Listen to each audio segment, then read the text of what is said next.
तो hello guys, welcome to our channel S knowledge classes. तो फिर से लेकर आया हूँ मैं अपनी ये डायरी और अपना ये पेन, जिस डायरी के अंदर है आपके इम्पोर्टेंट क्वेश्चंस एंड पॉइंट। अब आ रहा है एसएसटी का पेपर क्लास 10th का। देन और भी क्वेश्चंस आएंगे, लेकिन अभी मेन पॉइंट पे डिस्कस करते हैं ताकि पेपर से जस्ट पहले इन पॉइंट्स को आपको क्लियर कर देना है। ठीक है, तो सबसे पहला हम चैप्टर हिस्ट्री से लेते हैं। देन हिस्ट्री में अगर हम देखते हैं तो सबसे पहला चैप्टर लेंगे हम नेशनलिज्म इन यूरोप। पूरा का पूरा टॉपिक जो है मैंने पढ़ा रखा है, प्लेलिस्ट के अंदर ये वीडियो मिल जाएगी, तो लिंक आपको डिस्क्रिप्शन में मिल जाएगा जो आप यहाँ पर वीडियो देख रहे होगे। देन नेशनलिज्म इन यूरोप के अंदर सबसे पहला पॉइंट है liberalism. Second is Napoleon code 1804, जिसके अंदर नेपोलियन ने अपनी बातें बताई थी। तीसरा है ये यूनिफिकेशन ऑफ इटली। जर्मन भी लगे हाथ तो पढ़ ही लेना, बाकी यूनिफिकेशन ऑफ इटली।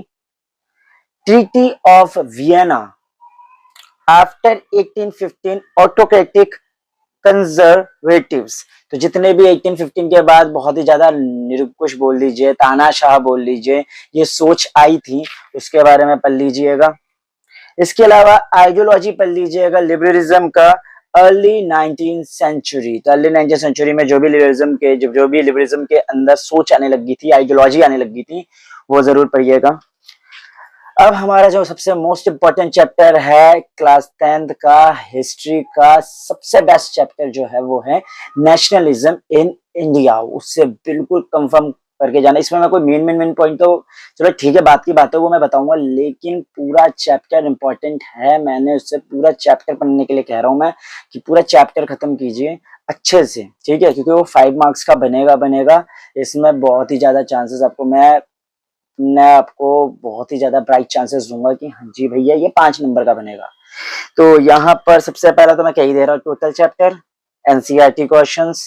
चलो बात की बात रही, अब वापस आ जाते हैं। तो सबसे पहले कुछ पॉइंट्स बताऊं तो इसके अंदर भी तो आएगा नॉन कोऑपरेटिव मूवमेंट्स तो सारे ही है, पर non cooperative movement, civil disobedience movement, Rowlatt act.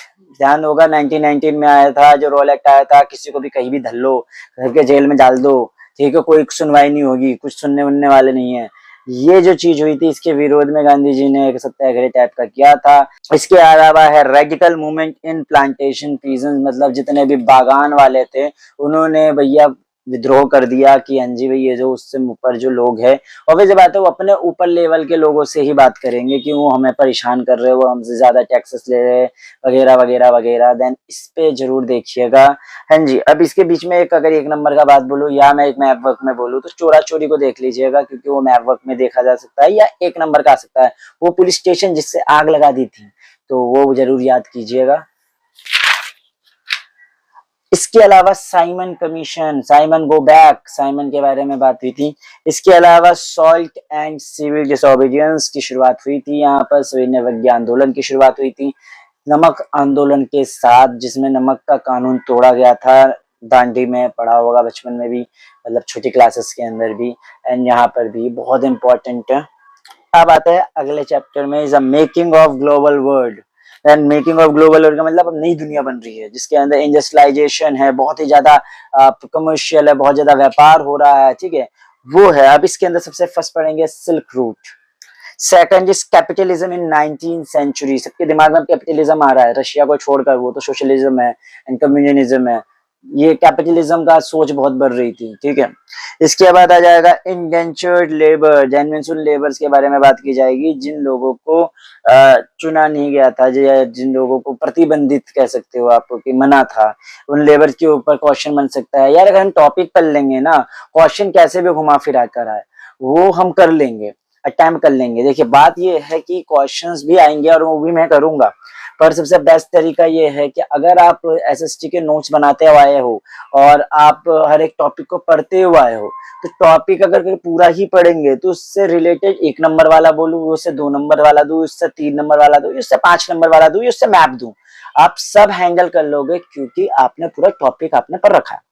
Topics को पूरा पढ़िए, टॉपिक को जो है ना पूरा स्टडी कीजिए, जिससे कि आपका किसी भी तरह से घुमा के आप इसे जस्टिफाई करो, क्या ये सही है, ये गलत है, ये किसी भी तरीके से पूछा जाए आप बता सकते हो अगर आप पूरा टॉपिक जानते हो तो बिना। और इसके अलावा कुछ और भी है कि मैं और क्वेश्चंस भी दे दूंगा, कुछ और जो बच्चे और ज्यादा क्या कहते हैं उससे फिल्टरिंग चाहते हैं, और ज्यादा फिल्टरिंग क्वेश्चंस चाहते हैं, और ज्यादा टॉपिक नहीं टॉपिक से भी फिल्टर करके दो हमें, तो और ज्यादा फिल्टरिंग करने के लिए आपके तुषार भैया यहाँ मौजूद है, वो फिल्टर करते रहेंगे।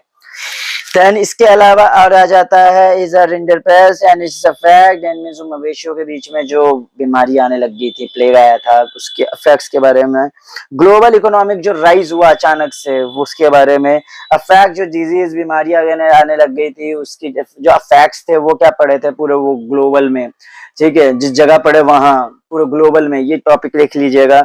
इस टॉपिक को देख लीजिएगा। इसके अलावा है अफेक्ट इन इंडियन इकोनॉमी, मतलब इन सब चीजों को अगर जब भी कभी भारत का जिक्र हो आपको जरूर पढ़ना है। देखिए क्योंकि चैप्टर जो भी है वो भले कहीं कहीं से भी घूम रहे हो, किसी भी जगह से घूम रहे हो, अगर उसका प्रभाव कहीं से भी भारत पे पड़ रहा है तो एक अच्छा क्वेश्चन है नजर से, क्योंकि हम इंडिया में रहते हैं भाई।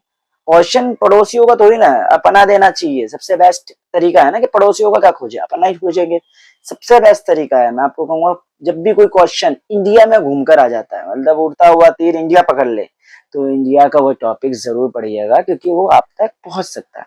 जैसे वर्ल्ड वॉर हो वहां रहा है, ठीक है, फर्स्ट वर्ल्ड वॉर हो वहां रहा है, रशिया के बीच में जर्मनी के बीच में, है ना, पर उसका इफेक्ट इंडिया में क्या देखने को मिल रहा है, अगर है मुद्दा तो पढ़ो, ठीक है। वर्ल्ड वॉर सेकंड हो वहां रहा है, अगर वो उसका इफेक्ट इंडिया में दिखाई दे रहा है पढ़ो, ये मैं आपको कहूंगा। यही सेम इफेक्ट इंडियन इकोनॉमी पे क्या पड़ा। इसके अलावा जो है ब्रिटेन वुड्स का जो पैक्ट था वो जरूर पढ़िएगा। अब आ जाता है नेक्स्ट चैप्टर में। डेनिस वुड्स का जो है पैक्ट का मैं उतना ज्यादा नहीं दूंगा, पर मैंने दे दिया कि बाई चांस अभी तक नहीं पूछा, क्या पता पूछ ले, क्योंकि किसी का पैक्ट पूछना बहुत इंपॉर्टेंट हो जाता है, एक नंबर का ही सही पूछ लेते हैं।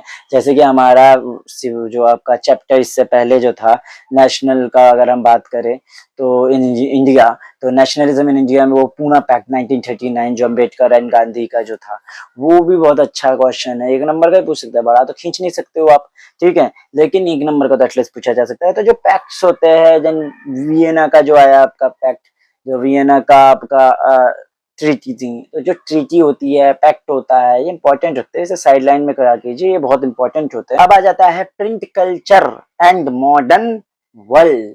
भैया प्रिंट आने लग गया, पहले लोग पांडुलिपि इस्तेमाल करते थे, अब प्रिंटिंग आने लग गई, और वो प्रिंटिंग से क्या चेंजेस आया भाई, बहुत इफेक्ट पड़ा था, और लोगों के हाथों तक वो पहुंचने लगा, लिखित में चीजें उसके हाथों तक पहुंचने लग गया, लोग पढ़ने लगे और ज्यादा इस चीज से अवेयरनेस फैली, तो बहुत ज्यादा इंपॉर्टेंट है।